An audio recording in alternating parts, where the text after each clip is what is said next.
क्या आपने कभी भी अपने जीवन में श्री भगवद गीता प्रथम अध्याय का पाठ किया है? यदि नहीं तो हम आपके लिए एक नई सीरीज प्रारंभ करने जा रहे हैं, जिसमें हम आपको गीता के प्रत्येक अध्याय में उपस्थित सभी श्लोकों के हिंदी अर्थ बताएंगे, जिसकी सहायता से आप इस भगवद गीता प्रथम अध्याय को बहुत ही अच्छे से समझ पाएंगे, जिसमें भगवान श्री कृष्ण ने अर्जुन को कई ज्ञान की बातें बताई है। इस पवित्र ग्रंथ की रचना पहली सहस्राब्दी ईसा पूर्व महर्षि वेदव्यास जी के द्वारा की गई थी। आज हम भगवद गीता प्रथम अध्याय को हिंदी सहित आपको समझाएंगे। धृतराष्ट्र उवाच धर्मक्षेत्रे कुरुक्षेत्रे संवेता युयुत्सवा माम काह पांडवाश्चैव किम कुर्वत संजय। अर्थात सत और असत के विवेक रूपी नेत्रों से रहित धृतराष्ट्र बोले, हे संजय, धर्म भूमि कुरुक्षेत्र में एकत्रित युद्ध की इच्छा वाले मेरे और पांडु के पुत्रों ने क्या किया। संजय उवाच दृष्ट्वा तु पांडवानीकं व्यूनं दुर्योधनस्तदा आचार्यमुपसंगमय राजा वचन ब्रवीत। अर्थात संजय बोले, उस समय राजा दुर्योधन ने व्यूह रचनायुक्त पांडवों की सेना को देखा और द्रोणाचार्य के पास जाकर यह वचन कहा, पश्यता पांडुपुत्राणाम आचार्य महती चमू व्यूढ़ा द्रुपद पुत्रेण तव शिष्यन धीमता। अर्थात हे आचार्य, आपके बुद्धिमान शिष्य द्रुपद पुत्र धृष्टद्युम्न द्वारा व्यूहाकार खड़ी की हुई पांडुपुत्रों की इस बड़ी भारी सेना को देखिए।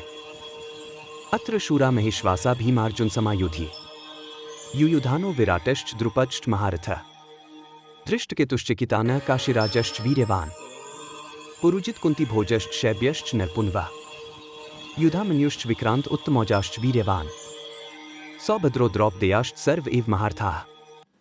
अर्थात इस सेना में बड़े बड़े धनुषों वाले तथा युद्ध में भीम और अर्जुन के समान शूरवीर सात्विक और विराट तथा महारथी राजा द्रुपद है, धृष्टकेतु और चेकितान तथा बलवान काशीराज, पुरुजित, कुंतीभोज और मनुष्यों में श्रेष्ठ शैब्य, पराक्रमी युधामन्यु तथा बलवान उत्तमौजा, सुभद्रा पुत्र अभिमन्यु एवं द्रौपदी के पांचों पुत्र, ये सभी महारथी है।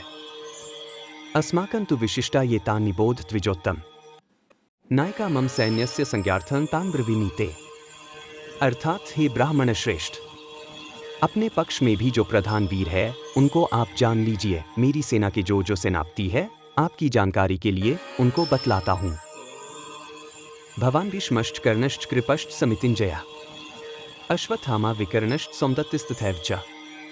अर्थात आप द्रोणाचार्य और पितामह भीष्म तथा कर्ण और संग्राम विजय कृपाचार्य तथा अश्वत्थामा, विकर्ण और सोमदत्त का पुत्र भूरिश्रवा अन्ये च बहवः शूरा मदर्थे त्यक्त जीविताः नाना शस्त्र प्रहरणाः सर्वे युद्ध विशारदाः।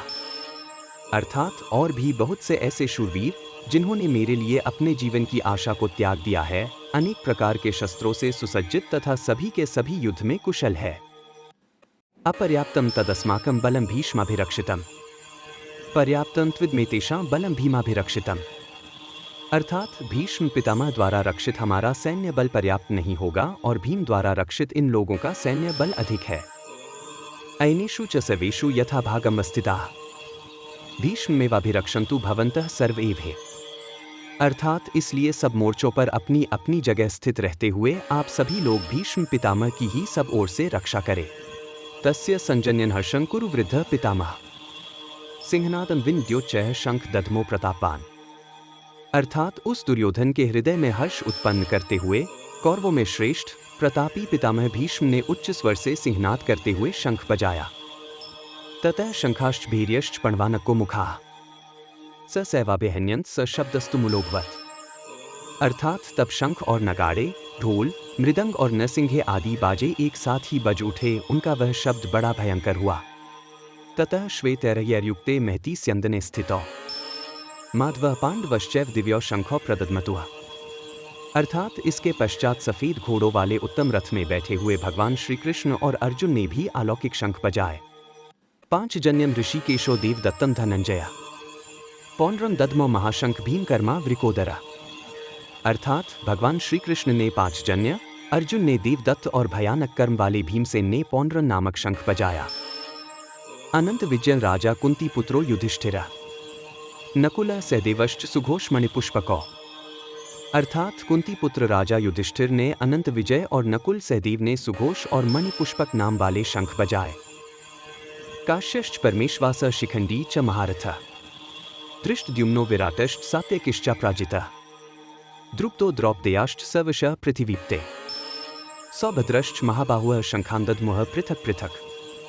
अर्थात हे राजन, श्रेष्ठ धनुष वाले काशीराज और महारथी शिखंडी एवं धृष्टद्युम्न, राजा विराट और अजय सात्यकी, द्रुपद एवं द्रौपदी के पांचों पुत्र और बड़ी भुजाओं वाले सुभद्रा पुत्र अभिमन्यु ने पूरी तरह से अपने अपने शंख बजाए। सघोषो धार्तराष्ट्राणा हृदयानि व्यदार्यत नभश्च पृथ्वी चैव तुमुलो व्यनुनाद्यन। अर्थात उस भयानक शब्द ने आकाश और पृथ्वी को भी गुंजाते हुए धृतराष्ट्र के पुत्रों के हृदय विदीर्ण कर दिए। अथ व्यवस्थितान् दृष्ट्वा धार्तराष्ट्रान् कपिध्वजः प्रवृत्ते शस्त्र संपाते धनुरुद्यमे पांडवा ऋषिकेशं तदा वाक्यमिदमाह महीप्ते। अर्जुन उवाच सैन्योरुभयोर्मध्ये रथं स्थापयमेच्युत।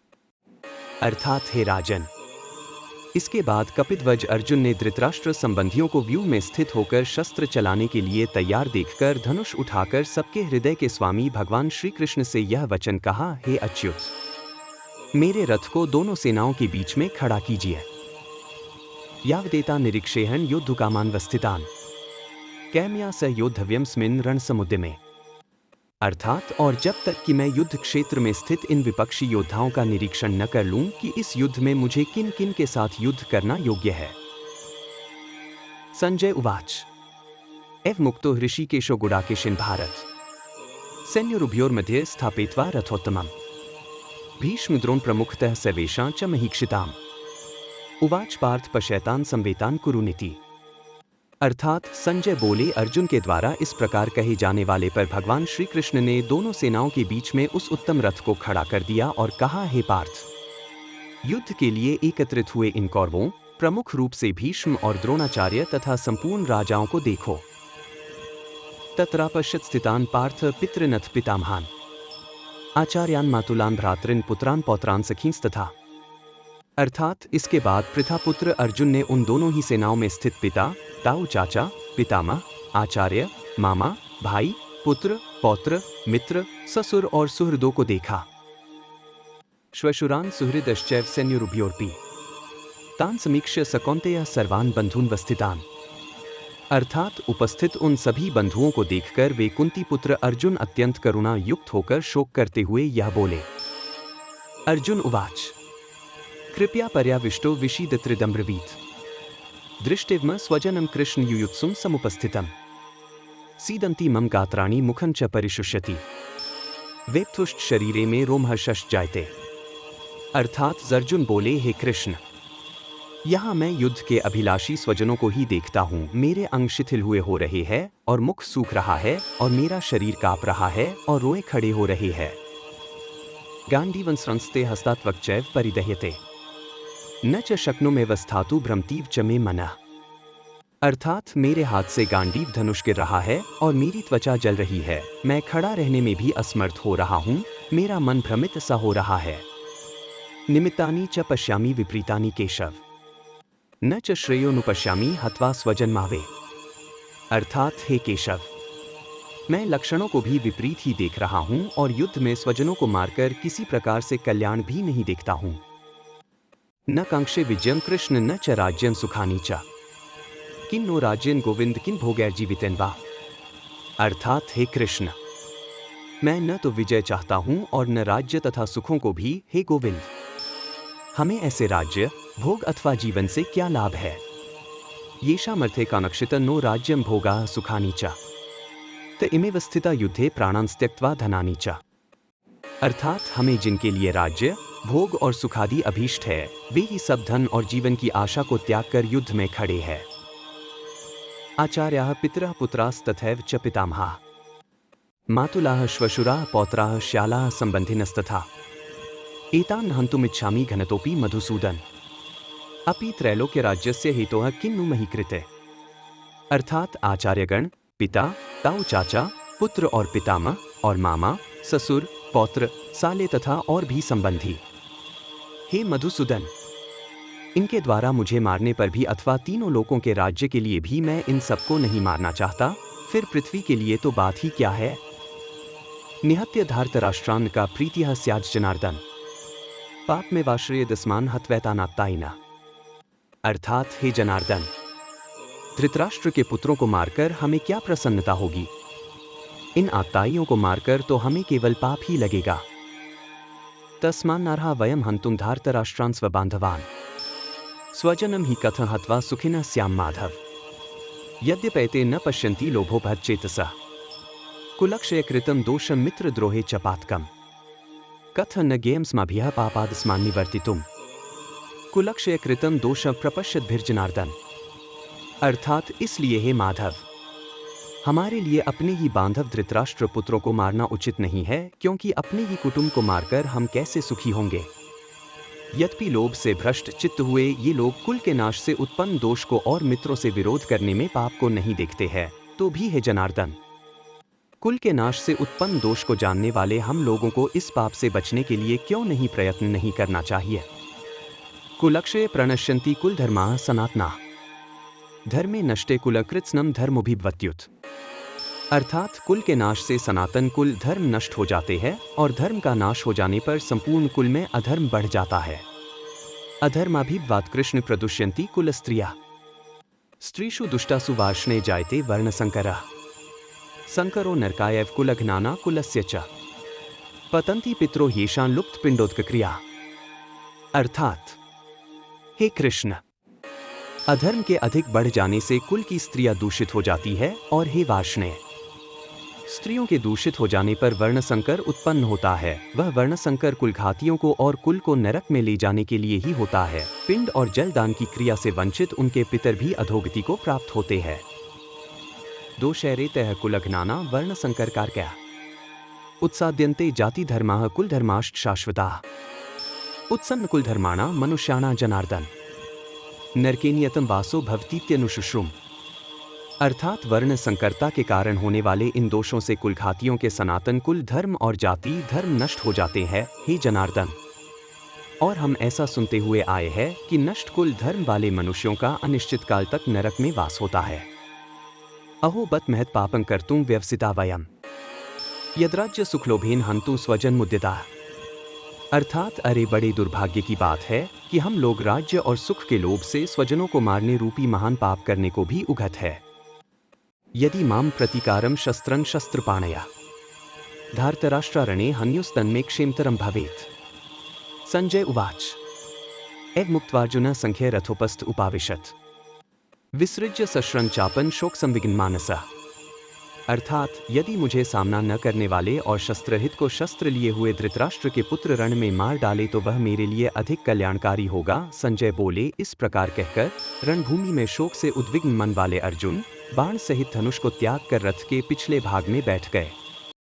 यहाँ हमारा भगवद गीता का अध्याय एक समाप्त होता है, जिसका सार यह है कि सभी समस्याएं अलगाव की भावना से उत्पन्न होती हैं। अपने विरोधी या शत्रु सहित सभी के साथ एकता का भाव रखें। मन शांत रहेगा, बुद्धि तीक्ष्ण और स्पष्ट होगी और कार्य प्रभावी होंगे। लेकिन प्यार को कठोर निर्णयों के आड़े न आने दें। एक माँ हमेशा अपने बच्चे से प्यार करती है, लेकिन जरूरत पड़ने पर सुधारात्मक कार्रवाई करती है। भय और असुरक्षा गलत कामों, अज्ञानता, दुष्टता, स्वार्थ और दूसरों से आती है। अपने विवेक का पालन करें और निःस्वार्थ बनें।